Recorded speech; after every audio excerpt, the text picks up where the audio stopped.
When a gun manufacturer discontinues a model, there is not usually a whole lot of fanfare. More often than not, there is no formal announcement or press release. It just happens, and eventually someone might notice when the gun disappears from the manufacturer's website, or they find out they can no longer order one through their local gun store. But the Sig Sauer P239 deserves better than that. I'm sure Sig has some very good reasons for dropping it from their catalog this year, but I think people need to know that the P239 lived a life worth celebrating.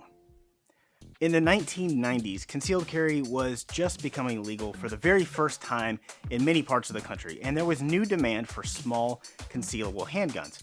But compared to what we have available today, there really were not that many options to choose from.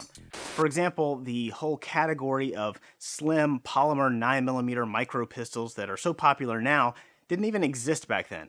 So the P239 might seem big by today's standards, but in 1996, when Sig released it in 9mm, 40 Smith & Wesson, and 357 Sig, it was one of the smallest service caliber pistols on the market. It's got a 3.6-inch barrel, and it feeds from a single stack magazine, 8 rounds in 9mm or 7 in 40 and 357. Because it's essentially a resized variant of the P220 series, it shares the same action type. It's a double action single action with a frame mounted decocker. Later on, it was also available as double action only or with the Sig DAK trigger. The P239 quickly became a popular choice for concealed carry, especially among people who considered themselves serious shooters. And that's because it handles and shoots a lot more like a big gun than a small gun. But it's still half a pound lighter than something like the double stack Sig P229. They are known for being incredibly reliable, durable, and far more accurate than you can rightfully expect any compact pistol to be. So if this gun is so great, why did Sig discontinue it? Well, there's ultimately only one reason a gun company ever stops producing a particular model, and that is because it's not making them enough money. And in this case, it's not hard to see why. For better or worse, we live in a world where polymer striker-fired pistols reign supreme.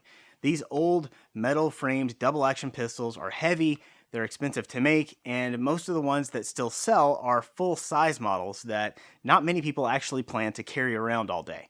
In the concealed carry market, it's hard to make a case for something like the P239 when a Glock 19 is almost the same size, except it's lighter and cheaper and has twice the ammo capacity. Or to use an example from Sig's catalog, take a look at the new P365. Compared to the 239, it's absolutely tiny, but they've still managed to cram 10 rounds of 9mm into the magazine. Now, I don't say any of that to speak ill of the deceased, just that the passing of the P239 is understandable.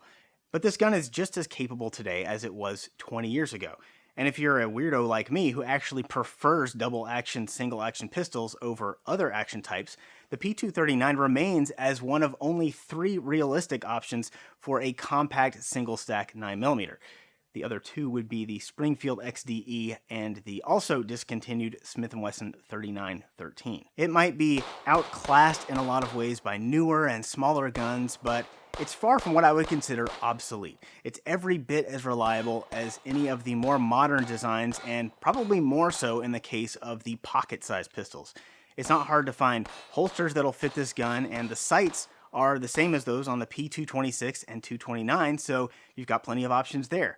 The P239 would actually be a great choice for someone who lives in a state with magazine capacity restrictions, or someone who wants a gun they can carry but also wants to shoot hundreds of rounds through it in a single session and still have fun. I want to say that despite everything, the Sig P239 is still a gun worth considering for practical everyday use. But I can't say that, because the saddest part of this whole ordeal is that not only has Sig discontinued production of the P239, for which they can be forgiven, they have also inexplicably stopped making spare parts and magazines. They will repair your gun if it breaks, but if you want any extra mags, there is not a viable third-party option for now, and so you'll be paying anywhere from $50 to $100 each on the secondary market for Sig factory magazines.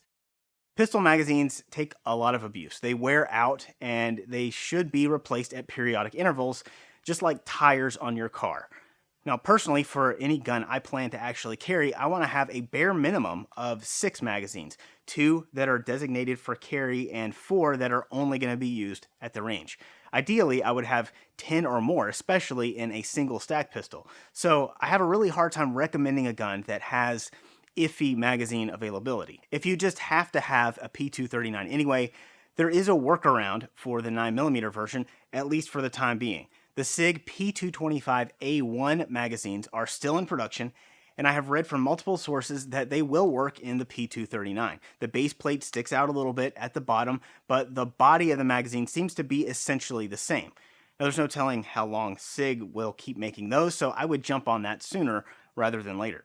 I really hate to turn a heartfelt eulogy into an incitement for magazine panic buying, but such is the tainted firearms market into which the P239 was born. Now, it goes into the firearms afterworld to be reunited with its discontinued brethren like the P250 and the P228. It was an excellent firearm that was with us for far too short a time, and it will be missed.